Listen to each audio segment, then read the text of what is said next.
All right, it's your boy, comedian Edwin Douglas, and you're on Uheardme First Radio Talk Show. That's right.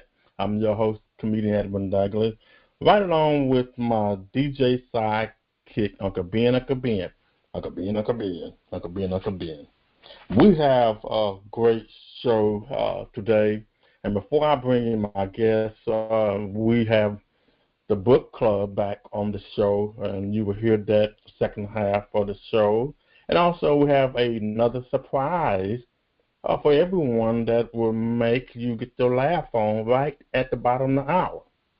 All right, ladies and gentlemen, this gentleman here, very, very unique what he does.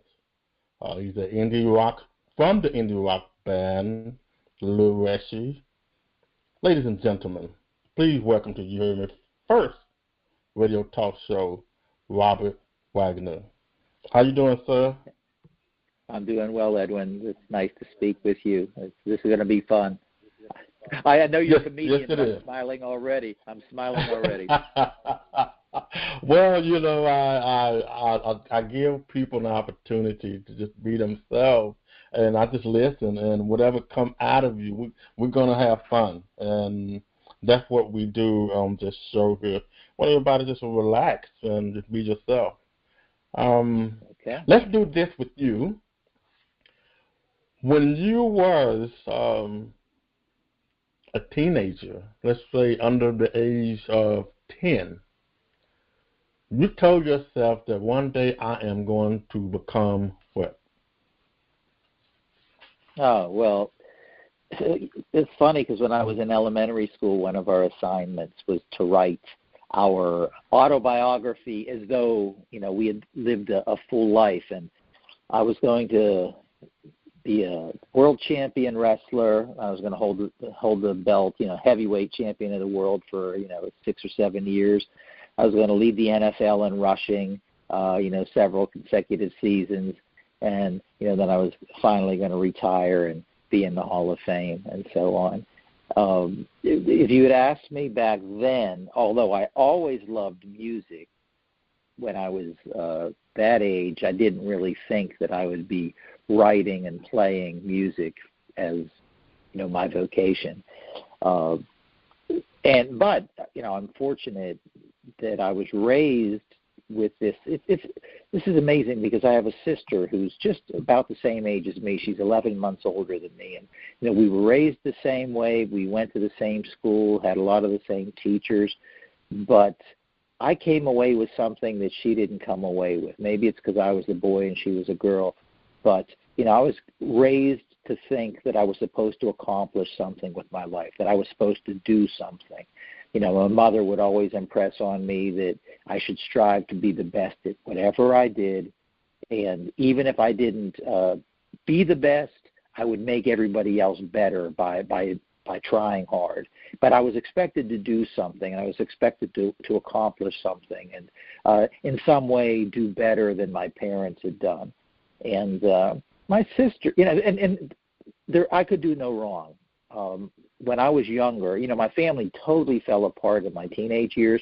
But when I was younger, I thought my father was Superman. I thought my mother was the most beautiful woman in the world, and I could do no wrong. I was born to do something great. I always had that feeling in me that, and then now as an adult, I can say, hey, if God is with you, who can be against you?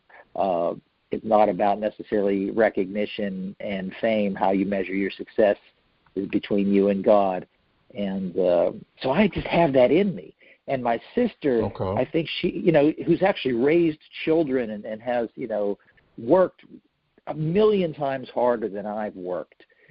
She looks at her life with a little bit of disappointment, as though I think she used to say that her daydream when she was a young girl was that she was going to be, she wanted to face death with grace, like the Christian martyrs in the Roman Colosseums being attacked by lions. So my sister saw herself in that light. I saw myself as the gladiator who would slay the lions.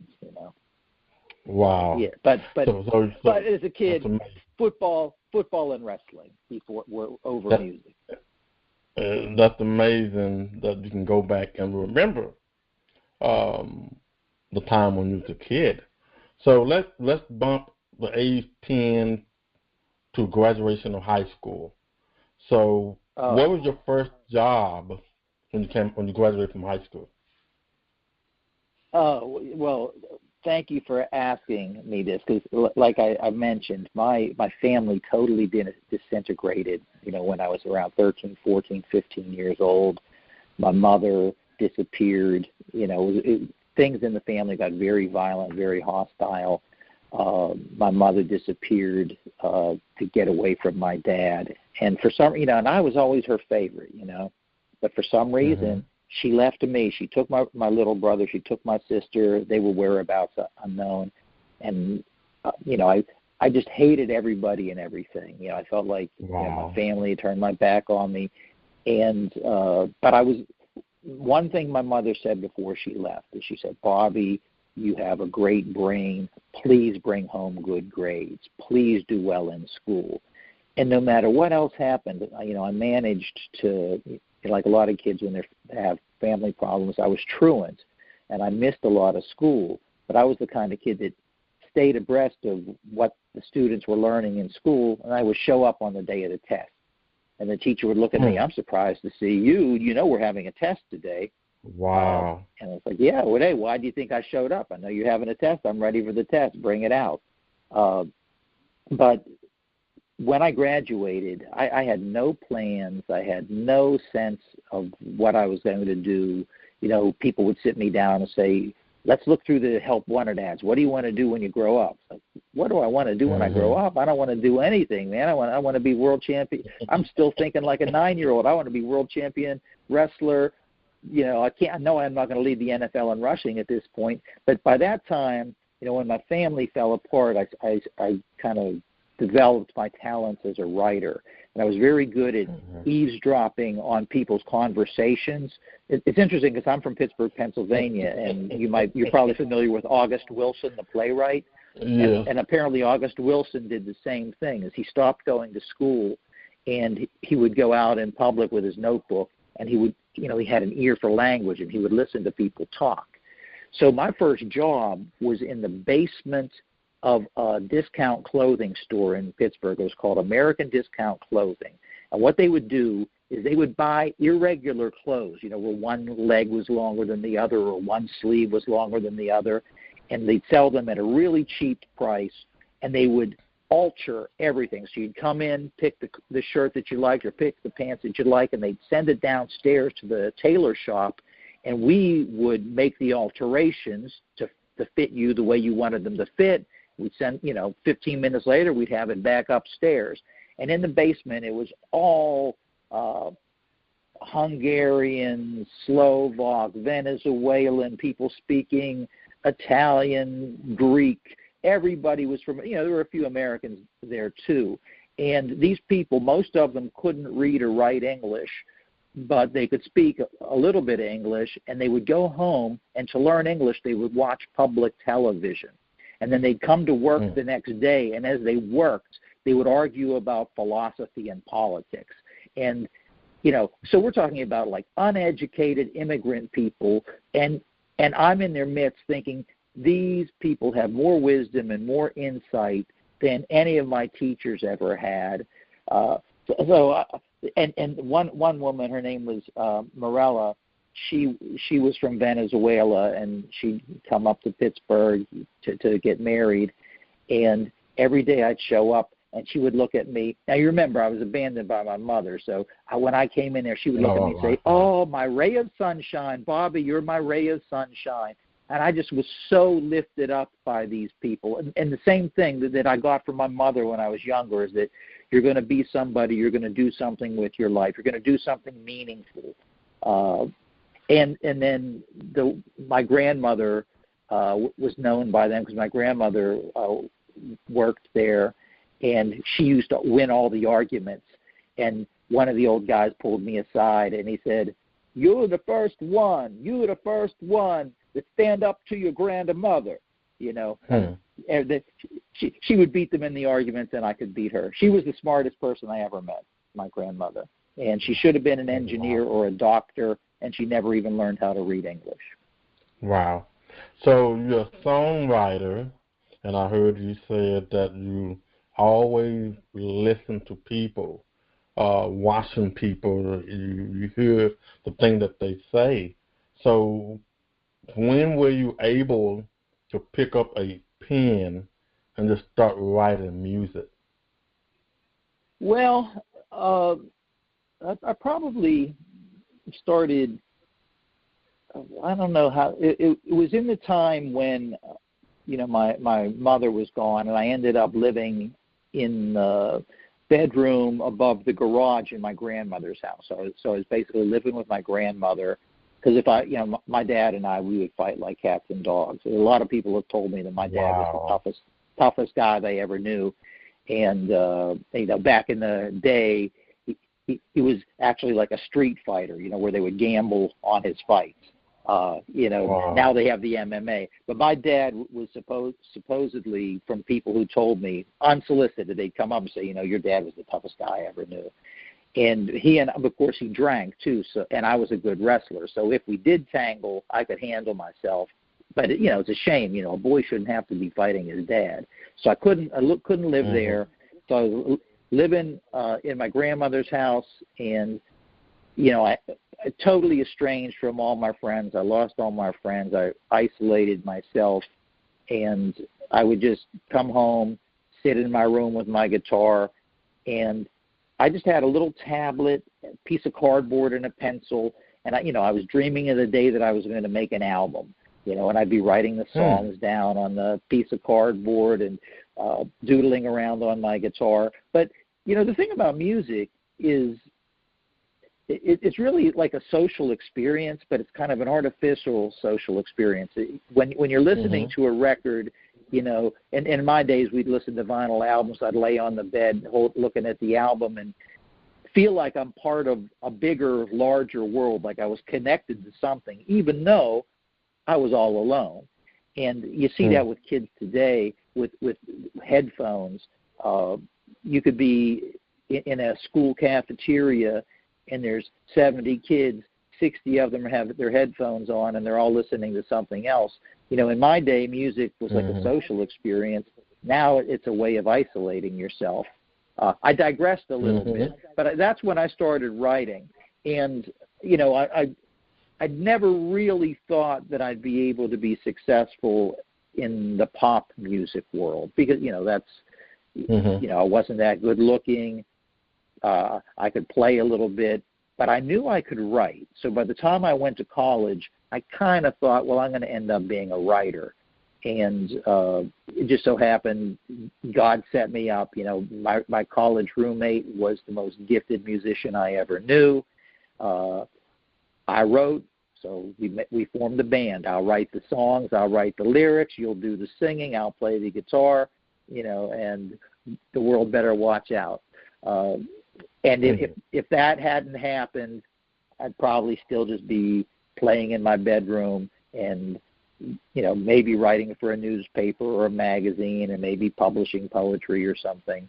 But I probably, or maybe writing plays. Might have gone into drama. But I would have been more of a literary writer than a performing writer. But that's when you mentioned, when you introduced me, you said that I'm a little bit different. That's really what I am. At heart, I'm a writer and a teacher. But I teach through telling. That is great, and I'm gonna say something to you. You said something that made my eyes watery. When I was a kid, even though I had friends, but I was a dreamer. I've always dreamed being someone else.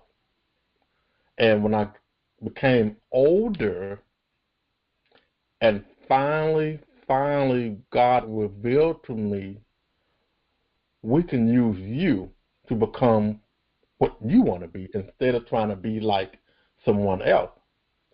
So I decided that I wanted to be a comedian. I would use my imagination, just like I was a little kid playing by myself. and pretend I had an audience, just making a noise. And now here you were saying that you've been alone writing, and it is the beginning of the process when you become a writer. Not only you're a songwriter, but also you are a writer to take that to the next level. A book, writing for a band, writing for another artist, writing for the newspaper. Once you become a writer, you become unstoppable because that brain is your soul. And all that time you were spending by yourself, that was you and God. Means Absolutely. that Absolutely. no distraction, and God has given you, watch this, I'm going to just let you know how close I'm listening to you through your journey. God was giving you your own wisdom. That's what he was doing when you was alone. Amen. Amen. Yes. One of the things that, I felt like was my niche. I mentioned in my job, my first job, I was just surrounded by, really people who had nothing, people who'd worked all their lives, but they managed to get across the ocean. They managed, to get over to the United States where they had at least opportunity for their children. But basically, they're old and they're working for peanuts in a basement, in a dark basement all day. But I'd listen to them, and, some people have a photographic memory. They can look at something and memorize the words. I could hear these people argue and banter all day, and then I could go home and I could write down word for word what they had said. And I just love these people. I wanted to be able to take the things that they were saying and make the whole world hear them. So a lot of my favorite things that I've written, I'm taking basically overheard dialogue and overheard monologue and setting it up in a musical sense.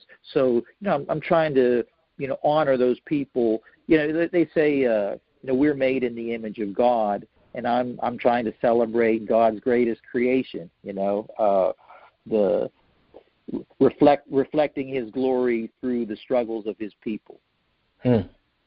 Wow, amazing. And and Edwin, you might get some of this because you're in the faith community. When I've found, because I don't work inside the church, I work in the world. I'm going head to head with worldly songwriters, and so I used to be really careful about not wanting to be pigeonholed. But I really believed in my writing. But it always turned out that in my audience there was a large number of believers and a large number of Christians. But the criticism that I would get from the non-believers is, "Oh, your stuff is so depressing. Your stuff is so negative." And it's like, oh, well, because if you believe in God, you know that there's always hope. But if you don't believe in God and you don't have that just instinctive, intuitive sense of hope, then this might sound kind of depressing to you, because I'm talking about the lives of people who've really struggled and faced adversity. They didn't give up. The fact that they didn't give up is their victory. The fact that they still honor God, that's the victory. There's no promise of victory in this world. Our victory is in the next world. Our victory is in eternity. And that's part of what we have to go through as an entertainer, the microphone, the audience. And as long as you bless one person in that audience, you did your job. And the gift has been ordained in you the day you was born. So when God exposed or revealed the gift that he put in you, because of your faithfulness, he knows where to put you. Of course, we're going to have some haters. Of course, someone is not going to like it. Well, maybe it's not for them. So just keep doing what you're doing. I mean, I've done shows where now I try my best not to be hard, but I look over them, okay? And you can't please everyone, So it's just like when you go to Walmart or go to the store, there's certain things, certain brand that you're looking for, okay? Even though it's been on television or it's been on the internet or Facebook, people will try it. And believe it or not, God didn't put a gift in you for it to fail. Okay? So you are a storyteller, you are a writer, and I guarantee you your work, your craft, your gift, your brand, your music, and your writing is for someone and a lot of people in this world. Yes, sir. Yeah.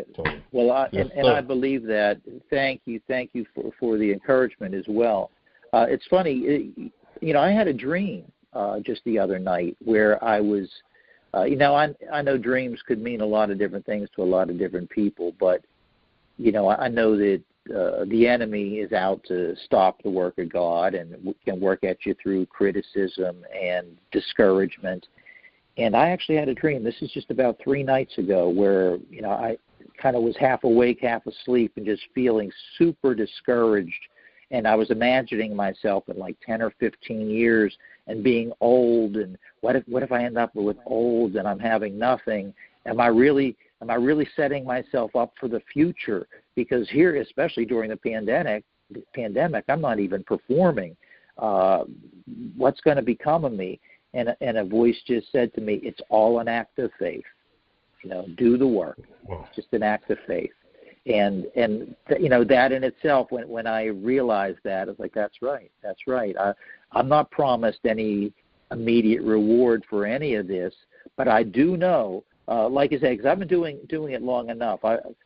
When I was younger, there was a time when our band, the Little Wretches, was getting a lot of press attention in our area, and I would expect that if we were getting all this media attention that, we'd be selling out houses and have a lot of full rooms, but that really wasn't happening. And, I would look out at the empty seats and I might get a little bit of a bad attitude, like we deserve a bigger audience than this. And then a few years later, so I'm remembering all the empty seats, and a few years later somebody come up and say, oh, I don't know if you recognize me, but I've been following your band for years. Like, yeah, I don't recognize you, and I'm thrilled to hear that because, So they're out, and you're right. We're in the business too, where we could get distracted by success. In fact, I told somebody recently, comfort can be your biggest enemy, because when you're uncomfortable and you have to struggle, then you have to depend on God for one, and He's not going to let you down. But we're in the business, so like we're planting seeds, but we're not going to be around to see them grow. We plant, we move on, and God will take care of the rest. I used to, for a while, when you're in the entertainment field, there's always times where you get really busy and things are looking good, and then you run into a wall and everything just kind of shuts off. So when I was younger especially, I'd always be getting these part-time jobs, and I got a teaching certificate, so I was working as a substitute teacher in the Pittsburgh Public Schools. And I was really amazed at how many teachers would have Bibles on their desks, because basically every day I'm in a different classroom, and here I am again. Here's a teacher with a Bible on their desk. Okay, here's my free period. I don't know anybody in this building. I'm not going to go hang out with the other teachers. I'm just going to stay in my classroom and then flip through the Bible. And I remember turning to a passage. You might know the verse in Scripture, the prophet that said it, but somewhere it says, whoever puts his shoulder to the plow and looks back is not worthy to enter the kingdom of heaven. Do the work. Just do the work. Don't look for reward. Don't look back. If you got a job to do, give it all you got, and let God take care of the rest. And it's victory or defeat is decided by Him anyhow. That's it. Well, we're at the bottom of the hour. We want to take a quick break. More of everybody get a chance to laugh.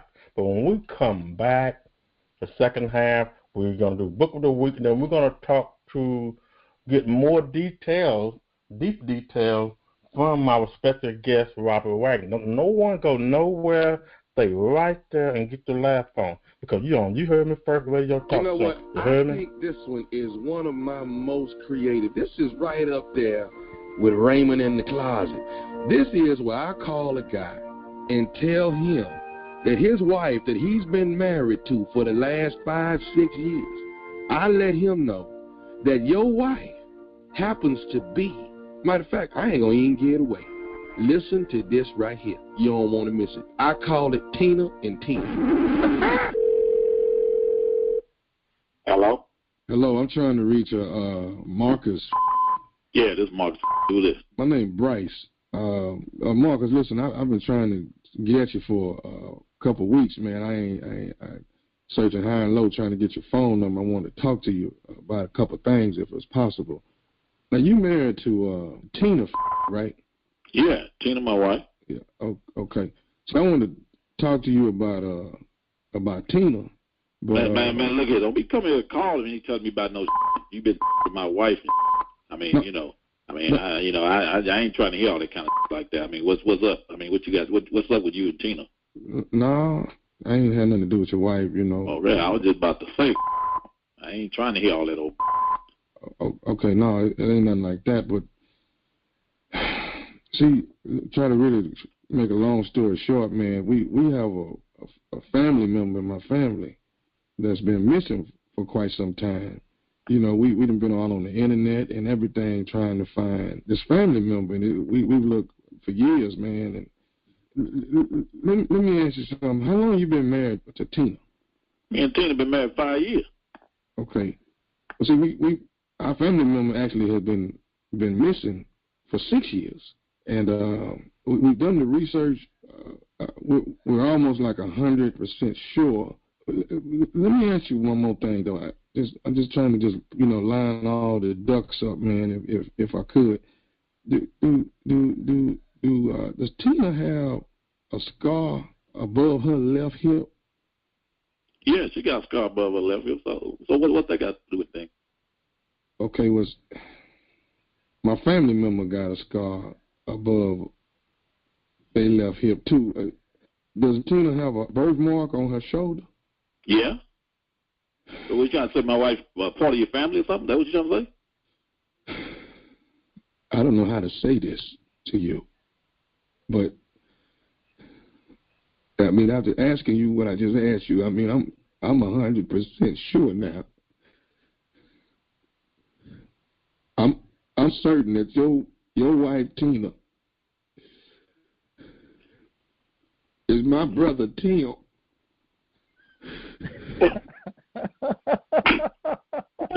What did you just say? Your wife Tina is my brother Tim. Hey man, hold up, man. First of all, you get my brother's been missing for 6 years. You know, my brother. Out your mind. How you gonna call here and I don't even know how you got my. How you gonna call here and gonna tell me that my wife that I've been married to for 5 years is man? So my whole family has done the research on this. We've done the research on it. No. How you gonna call me with some old like that? Gonna tell me some about it? You know. So you trying to say for the last 5 years I've been sleeping with a man? That's what you trying to say? We've been looking for my brother for 6 years. We've been looking for him and looking. How you gonna call me with some like that about my wife? And we've narrowed it down. We're 100% sure that your wife Tina is my brother. No. It's my brother Tim. Man, you better get.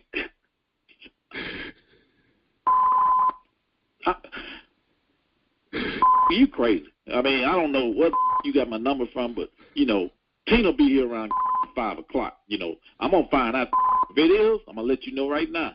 I'm not even going to want to talk about what I'm going to do right now. Wait a minute. Are you going to call me some do it? Okay, let me ask you this. Do y'all have any kids? No, she said she couldn't have no kids. That's what I'm talking about. Well, just because she can't have no kids don't mean she's no man. How you gonna play me like that? Marcus, that's my brother. Wait till Tina get home. That's my brother. That ain't none of your brother. And I don't believe it till she tell me. Ain't no way we've been together as long as we've been together, and you trying to tell me that I didn't know that this was going on. Dude, how she gonna hide like that from me and I ain't supposed to know about it? No, what's up with that? I tell you, that's my brother. It ain't gonna be long. She get home around 5 o'clock. I'm gonna check that out, and if it's true, I'm gonna tell you it's gonna be something. You're gonna have a dead brother. That's what you're gonna have. You're not gonna do nothing to my brother. Yeah, I'm gonna do something to her. How you gonna be mad? You're not gonna do nothing to my brother. Don't tell me. She don't even tell me she a man. Hell, she got on women parts. You're not gonna do nothing to my brother. How can I get caught? This me. How can I get caught up in some like that? I'm an old man. Can I say one more thing to you? What? This is Nephew Tommy from the Steve Harvey Morning Show. You just got pranked by your wife, Tina.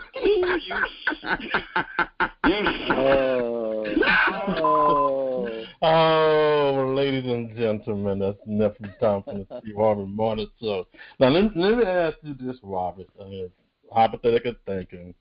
If someone did a prank call on you and told you that your wife is his brother, what would be the first thing that came to your mind? Well, I would. Well, I would be homicidal, you know. Jeez, what? Yeah. Oh my goodness. That would be more. Yeah, he set it up. He set it up for him too. He set it up. He said, "Oh, let me get all my ducks in a row here." Yeah. Oh. I did not see that coming. I wondered where it was going. I did not see that coming. Oh my goodness. Yeah, every week we would do something to make everyone laugh. And that was Nephew Tommy from the Steve Harvey Morning Show. And now we are second half of the show. And before we get back to you, we do Book of the Week. We do support authors. And the Book of the Week, the name of the book is What My Daddy Should Have Told Me. The author is Ricky Clark. Now, we don't really go deep in detail because we want people to support authors and go on Amazon and buy the book. And we'll be doing this every episode. But what I will do is go in one of the chapters and just ask one question that myself and also our guests can voice their opinion. And then hopefully that will help out and give wisdom for people to go out and support the author Ricky Clark. What My Daddy Should Have Told Me. Okay. Robert, this is what I'm going to do is go in one with the title, the content of the book, and I'm going to go to chapter 6, and the name of the chapter is Money. Okay, let me go to page 49. Okay, it's a pretty very unique book. And the question, Robert, that you and I are going to bless everyone. What my daddy should have told me about money. Okay, Robert, let's go back to when we was a kid. What would you like for your dad to tell you about money before you became grown, before you became an adult? What do I wish he would have told me about money? Mm-hmm. I think he told me, and I didn't listen. And that's my problem. But I think he told me save. Save it. I was pretty young when somebody told me, take 10% of what you bring in and give it to the church, and take 10% of what you bring in and put it in savings and never touch it, and you'll have $1 million by the time you're 40. So that's my problem with what they should have taught you. They did teach me. I was too dumb to know. Okay, very good. Well, I'm gonna give you my life experience.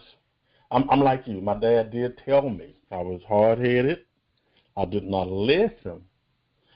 But he told me, Robert, and you can laugh on this. My dad, he deceived, but he was a principal, associate pastor, in the church, and he worked very hard. And one day, Robert, I came home from college, and he told me, he said, "Look here, son, you cannot stay here this summer and work one job. You need two." I said, "You kidding me, man?" He said, "No, if you're going to stay in this house, you need, if you work, so you younger. When I leave this house, everybody got to get out the house. You can't come home before me. So I need you to get up and go get one job, and then when you get off 4 o'clock, 5 o'clock, then get your part-time job." But what I did not realize what he was doing, Robert, he was grooming me, okay? He was trying to get it in me early, okay? And so when he told me, he said, "Look here, son, you need one day, you're going to realize you're going to need one job, 2 jobs, 3 jobs. Because if you get married and you have a woman, one of the jobs going to be for her, even though she may be working."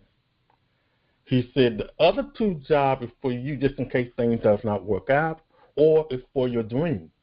But remember, keep 2 jobs. Because in order to get to your dream, the other job, you need to put food on the table, keep the lights on, and, put gas in your car. Now, just one more thing, son. You do not need no rest until you rest in peace. And when my dad told me that, I was like, yeah. I said, wow. But I was hard-headed. And I didn't catch on until I started, after I've been married, divorced. That's when it hit me. Okay? That's when it hit me. I never forgot what he always told me.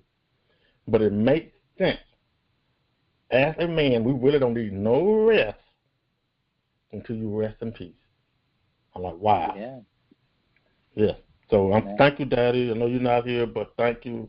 I'm living it, and I appreciate you making it, making everything that makes sense. I didn't see it then, but now I see it and believe it. Yes, sir. Yes, sir. All right. Very good. Very good. I appreciate that. Now let's get back to you. What are some of the things that you may have gone through since you became a songwriter in the music business, entertainment business, that made you become a better person that you are today? Oh my, that's a deep question, Edwin. So this is after I've become a musician that made me a better person. I can say that I wish I could go back and undo some of the things that I did and some of the decisions that I made, because when I started out, like the first, I mentioned my college roommate was the most talented musician I knew. And, the first band I was ever in. I never played in bands in high school. I didn't hang out with musicians. So that was really my apprenticeship. And then when that group had run its course and I was trying to decide, okay, what am I really going to do? Well, I'm a writer, so I'm going to write songs because I don't want to be I want to reach people who are hard to reach, and music reaches everybody. So that's That's why instead of being, an author or a college professor or something like that, it's like, no, I want to get out there, see people face to face and speak to them. And I had a very, I formed the Little Wretches with my little brother, who's a few years younger than me and had a lot of the same talents that I had. And he passed away young. And but I had a lot of people around me that encouraged me and loved me, and kind of reinforced the thing that I'd gotten, from my mother when I was little, that I was supposed to be somebody. But at a certain point, when you're looking for success, and you're facing rejection, and you're thinking, well, what is it that I'm missing that I need to have? Why am I facing rejection? There must be something that I'm doing wrong. And so I would change what I was doing. I would change my approach to try to reach a broader audience. But sometimes that would backfire because the people that were your true audience weren't getting what they came for. And I kind of learned that you have something, and the pure, unwatered down, unfiltered, unapologetic, you got to be you 100%. The more that you water it down, the more you become just like everybody else. And, the casual, like you mentioned earlier, the casual listener, they're going to be listening to whatever's on the radio. I'm just going to be background music to them. So I'm looking to connect with people, and the only way I'm going to be able to connect with them is if I stand out 100% as me. And that's one thing that I've learned is don't water down your gift. And if you were given a light to shine it, don't hide it. Don't hide your light under a basket. Let that light be shown. But Edwin, I do feel that I was not as good as I should have been about thanking people and recognizing how much they were helping me when they were helping me. I mean, there were weeks where literally, I made $5, but I was so dedicated to, I'm going to play music, I'm going to perform music, and that's all I'm going to do. If I go out tonight and sell a couple of cassettes, if I go out tonight and sell a couple of CDs, I'll be able to eat tomorrow. And I look back at the blessings. I'm living hand to mouth with nothing except I'm doing what I love to do. One time somebody gave me enough food to get me through the entire summer. Like, we played at this big picnic out in the park, and they went through so much food, and at the end of the night, the guy who hosted the party took all the frozen hamburgers and all the buns, and he gave them to me and said, "Here, Bobby, you take these home." Now, I eat those hamburgers all summer. One time my car broke down, and somebody gave me a car. Somebody else sold me a car for $50 a month. And there were times when I was living with friends, not even paying any rent, living like a total parasite. And I look back on the generosity that was shown to me, and I don't know if those people really understand how grateful I am, because they made it possible. They nurtured me. They made it possible for me to do what I believed I was meant to do. And God was working through them. Wow. So that's that coming to appreciate the blessings and the gifts. Because I must say that there was a time when I was younger when I thought I deserved something. You don't deserve anything. You're lucky to be able to do this. I you mentioned that your father had passed. I have a colleague recently, just within the last couple of days, his dad passed away, and I found out that he'd been sick for a while, and they had to give him around the clock medical care for quite some time. And thinking to myself, wow, for some people that's a burden.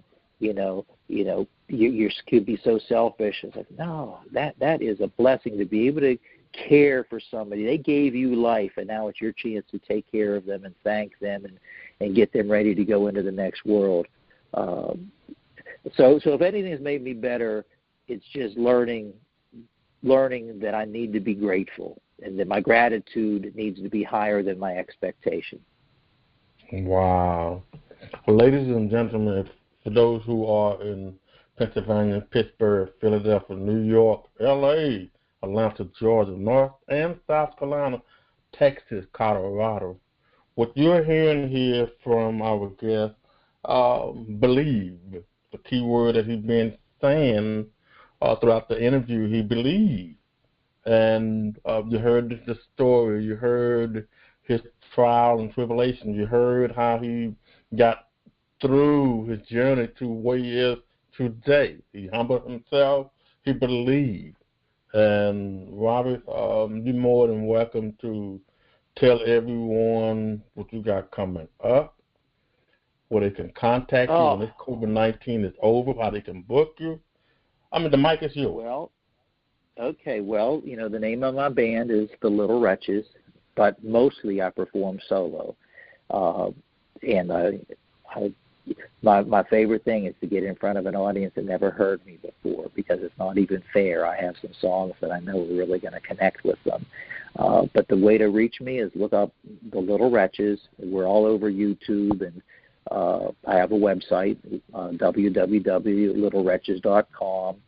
I'm on Facebook. I'm not on all the, Instagram and all those other spots. But, music, we're on Spotify, Apple Music, anywhere. If you search for The Little Wretches, you'll find us.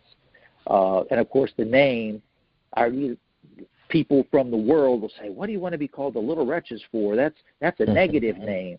Like, what do you give me a break, man?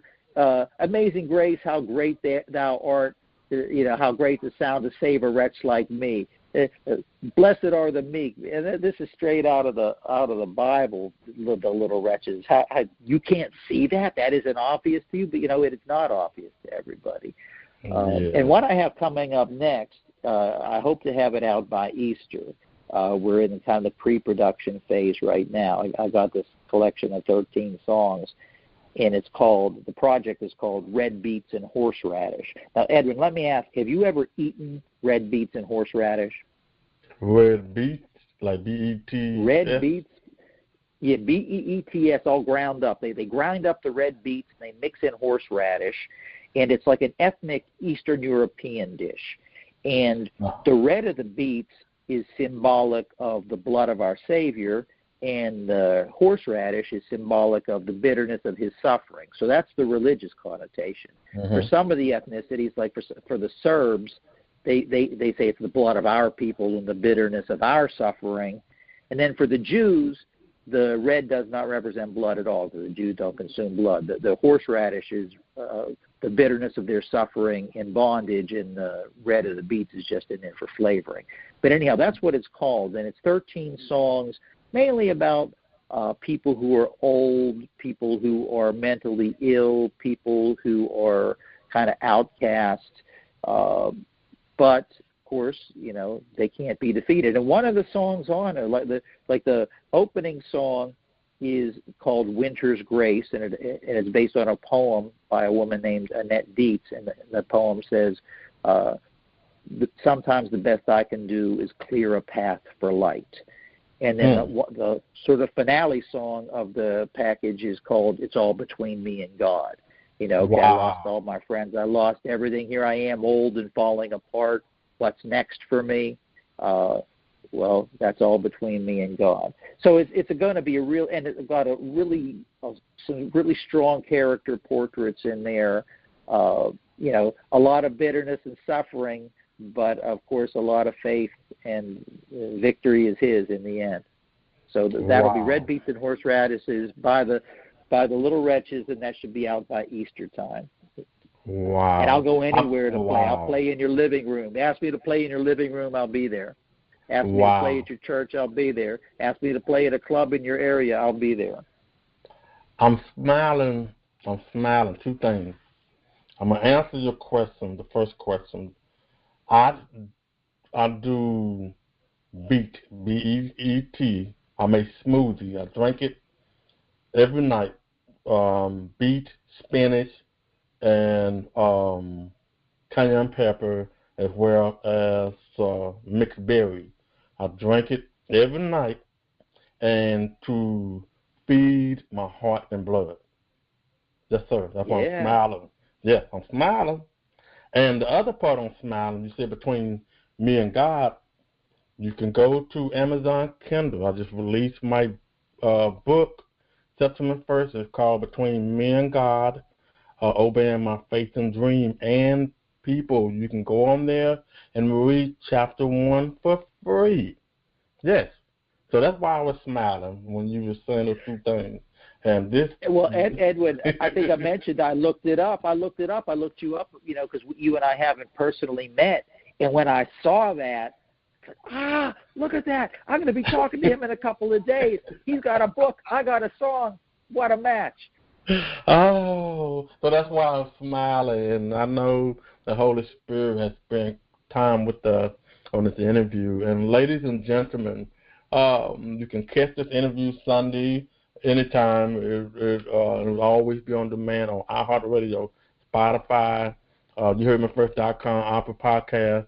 For those on social media, LinkedIn and Twitter. We don't do Facebook anymore, but it will always be on demand. And plus, if you can't get that or you like your favorite, try YouTube. But good luck if you can. But Spotify, Apple Podcast, Uheardme.com, Spreaker, and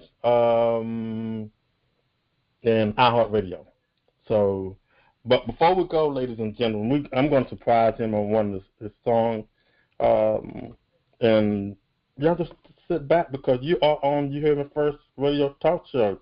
And until next time, ladies and gentlemen, just give him a round of applause for our guest, Robert Wagner. And I thank you. May God bless you. Continue to do what you do. And ladies and gentlemen, we'll see you guys next time. But we're going to close on one of those songs. You heard me?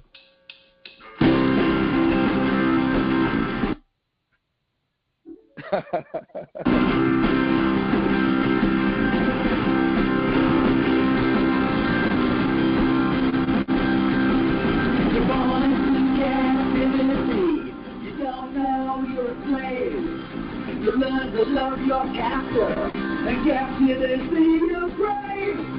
You change your things like jewelry. Your comfort is your stage. If this is good enough for everybody else, for me it's still a cage. I'd rather would go. I'd rather would go. I'd rather would go. I'd rather would go. I'd rather would go. I'd rather would go. If you grow up on the train tracks, you learn how to hop a freight. And if you grow up by the flagstone, you learn how to fabricate. And if you grow up in the shadows, you learn how to point and smile. If this is good enough for everybody else, now come on, you know the file. I'd rather would go. I'd rather would go. I'd rather would go. I'd rather would go. I'd rather would go. I'd rather would go.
You heard me, first radio talk show. Until next time, peace and may God bless you. You heard me?